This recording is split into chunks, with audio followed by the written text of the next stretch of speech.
Love Serye TV. Deceitful Love with the Playboy. Tunghayan na po natin ang 13 bahagi. Kinabukasan, nagbiyahe sila patungo sa Bataan. Naging mausisa si Louie habang mabilis na tumatakbo ang sasakyan.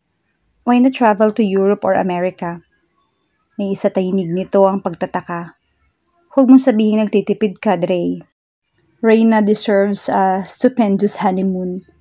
Ang orihinal na plano ay ang ikutin namin ang buong Europe. Pero si Reyna ang tumanggi at the last minute. Dito na lang daw kami. I'm a loving husband, kaya hindi na ako nagpumilit. Kaysa naman bumiyahe kaming masama ang loob niya sa akin. Huwag mo sabihing may phobia ka sa pagsakay sa eroplano, Reyna. Napangiti siya.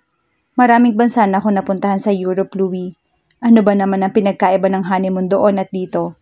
Hindi ba dapat lang na maging practical tayo? Wala na akong sinabi pa. That's my wife. Hindi magastos. Pagmamalaking sambit ni Dre. Praktikal na mapagmahal. Sana'y makatagpo ka ng babaeng kagaya ni Reyna, Louie. Nag-iisa lang yata siya eh. Natatawang sabi naman ni Louie. Ang gusto ko sa isang babae malambing, magaling magluto, mabait, simple at maalalahanin. Iyong pinagsisilbihan talaga ako. Bubusugin ng pagmamahal. Hindi kailangang mayaman siya. Hindi ka na babalik sa Spain? Tanong niya rito. Sa ngayon ay hindi ko pa masabi.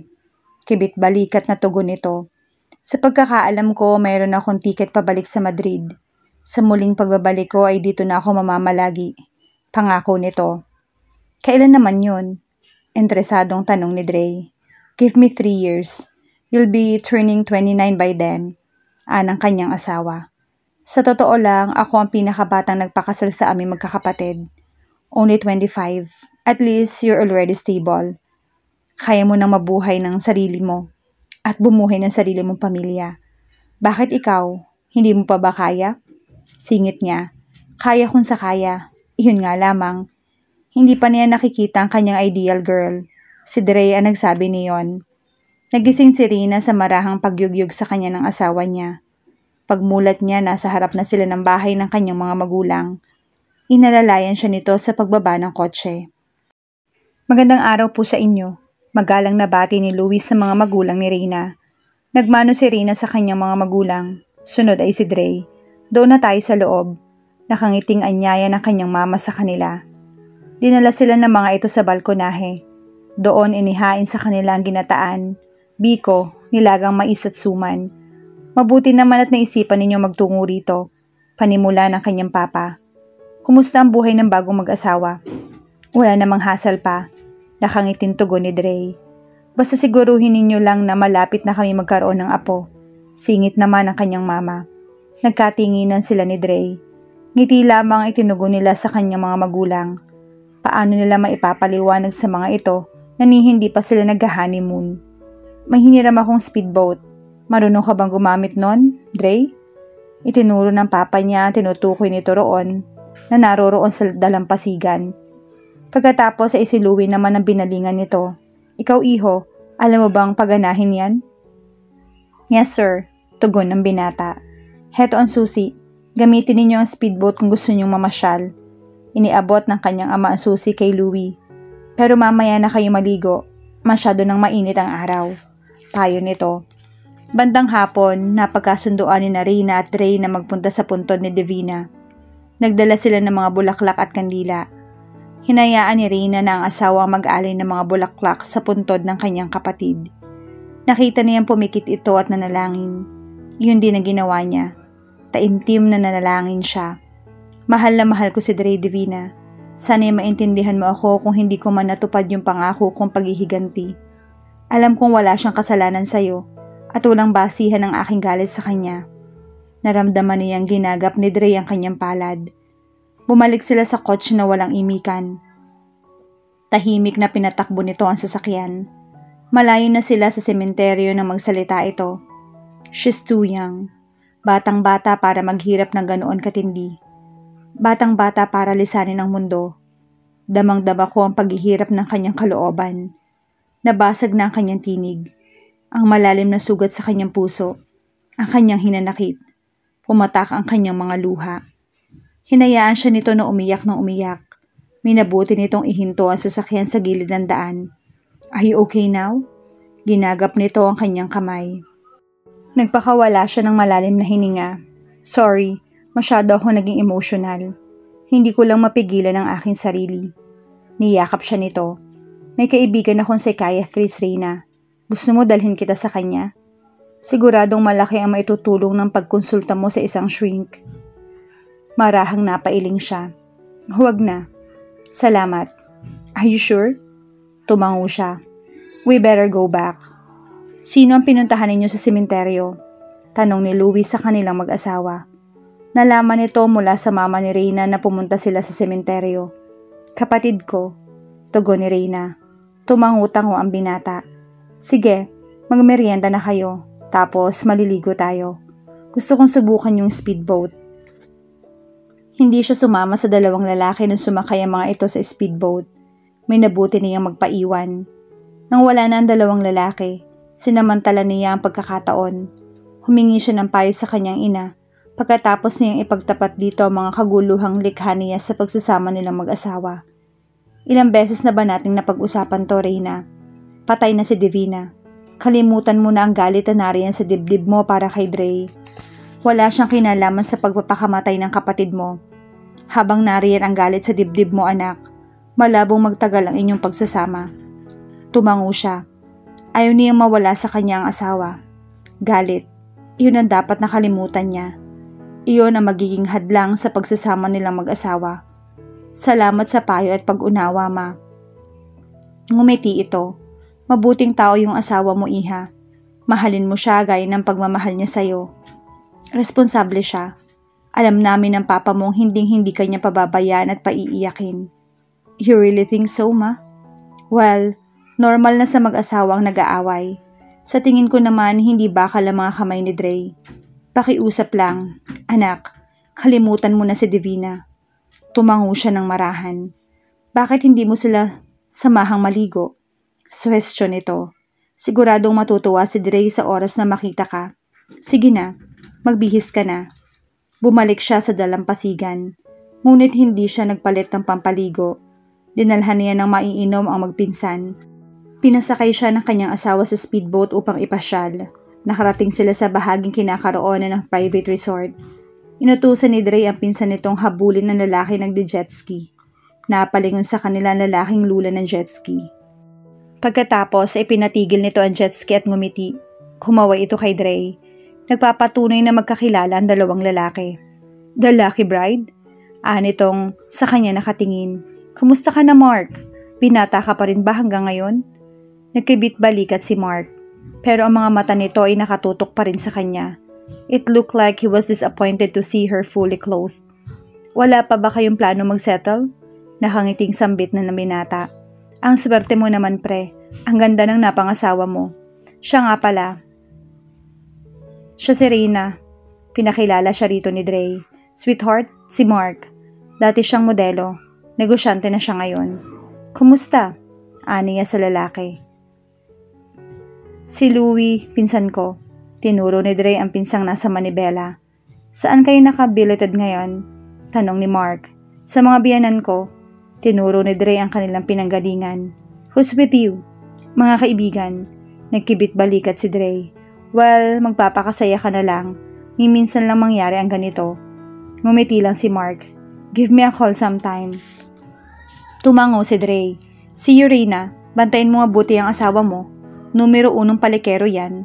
Natatawang sambit ni Mark na kinindatan pa siya bago pinatakbo ang jet ski.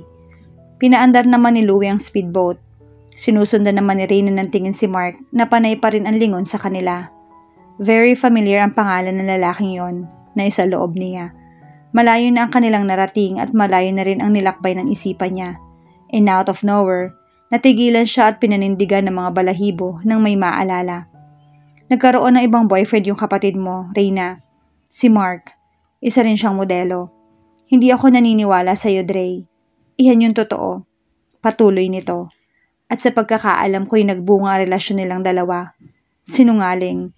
Gusto mo lang ibaling sa iba yung kasalanan mo." Iyon ba ang lalaki nagpaiyak sa kanyang kapatid na minsan tinutukoy ni Dre? Ang bumuntis kay Divina. Si Mark nga ba? Kumulo na naman ang kanyang dugo. Tuluyang bumangon ang galit sa kanyang puso. Galit para kay Mark. Papadilim na nang umahon sila. Gayunman, nagpaiwan pa rin ang dalawang lalaki at nagpatuloy sa paliligo. Pinaghanda niya ng bihisan ng kanyang asawa. Naisumpa niya sa harap ng bangkay ni Divina na pagbabayaran niya ang may kinalaman sa pagkamatay nito. Nagkamali nga ba siya ng ibinibintang kay Dre? Ngayon nakatagpo na niya ang minsan tinukoy ng kanyang asawa, ay itutuloy niya ang paghihiganti. Maniningil siya. Magbabayad si Mark sa panluloko nito sa kapatid niya. Kung ito nga ang may kasalanan. Kanina pa kita napupuna, pansin ni Dre sa kanya.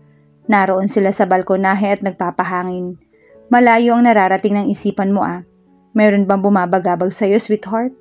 Inakbayan siya nito. Wala, pagod lang ako. Hindi niya pwedeng sabihin dito ang kanyang plano. Siguradong pipigilan lamang siya nito. Pakikialaman ang kanyang desisyon. Kung ganon, magpahinga na tayo. Mauna ka na. Dito na muna ako. Okay, pero sabay na tayong umakyat. Hihintayin na lang kita. Alam niya ang hotel na tinutuluyan ni Mark. Wala siyang planong kaagad na singilin ito sa kasalanan nito sa kanyang kapatid. Binigyan niya ito ng magandang paghihiganti. Matitikman nito ang kanyang puot. Pagsisisihan nito ang panluloko nito kay Divina. Halika na, aniya sa asawa. Magpahinga na tayo. Tumayo ito. Inakbayan nito habang paakbay at paakyat sila sa kanilang kwarto. Habang nasa banyo siya, si Mark pa rin ang nasa isipan niya. May nabuo na siyang plano. Implementasyon na lang ang kulang. Alam niya mapanganib ang taong katulad ni Mark, pero kaya niyang paglalangan ito. Paiikutin niya ito sa kanyang mga palad. Kapag tuluyan na niya nakuha ang atensyon nito, saka ang sukdulan ng paghihiganti niya. Nahiga si Dre sa kama. Tumabi naman si Reyna sa asawa. Pagkatapos ay yumakap siya rito. Hinalikan niya ito sa leeg habang hinihimas niya ang dibdib nito. Napaungol ito. Make love to me. Bulong niya rito. Napangiti siya. Kapag kway inangkin nito ang kanyang mga labi. Habang nilalasap nila ang tamis ng kanilang paghahalikan, kinubabawan siya nito. Tila nang hihina siya habang lumalalim ang halik nito at nadama sa dibdib niya ang mga kamay nito. Napaungol siya. Her heart was pounding and she literally shivered in anticipation of his next move. Then her body began to grow warm. Ang marahang kilos ng mga kamay nito ay tila lalo nagpatindi sa kanyang pananabik dito. Lalo siyang napasinghap nang angkinin ng mga labi nito ang kanyang dibdib. Impit na napaungol siya. Bigla siyang napadilat nang maramdamang bumangon ng asawa. Napangiti siya na makitang hinuhubad nito ang shorts at panloob na lang ang tinira. Bumalik ito sa kama. Muli naglapat ang kanilang mga labi, and as he deepened the kiss, she sighed softly, giving herself up to his embrace. He pushed her back against the pillow. His eyes were burning with desire habang unti-unting hinuhubad nito ang kanyang damit pantulog. Then she was naked, her body soft and yielding, totally his. Again, his lips were hot and fierce. Ikinawit niya ang mga braso sa leeg ng kanyang asawa. Hindi ito nagmamadali at nang tila mapagod ito sa kakahalik sa kanya, he gazed ardently into her beautiful eyes. With her knowing, he was seeing the yearning and the flames of his desire. Love me now. Her voice was lustful and loving. Ang kanyang mga kamay ay humihima sa likuran ni Dre hanggang sa humantong iyon sa pang-upo nito. I love you, he said. Then he positioned himself against the portal of her womanhood. At first, he held his breath, not voluntarily. He simply did not dare to breathe. Nanginginig ito. She was aware of his trembling, for her arms through suiting encircled his neck. Without a hitch of hesitation and adjustment, they were blended into motion. Magkalapat ang kanilang mga katawan at ang kanilang mga labi. They rocked together in eternal rhythm. So greatly united, their hips slapped softly in the silence of the bedroom. Ninanamnam nila ang kaligayahang nadarama nila ng mga sandaling iyon. He was coming into full stride when he felt her slowing him. Frustration surged from her denial, shouting silently inside him. Sweetheart, easy, she said, whispering her breath hot against his ear. Easy, easy now. Damn it. I can't stop. He groaned. I can't. Even if he didn't stop, at least it slowed down the rhythm, ebbing as she took him gently out of high stride until they were lying against each other, belly to belly, her hand caressing her back sensuously. "Why did you make me stop?"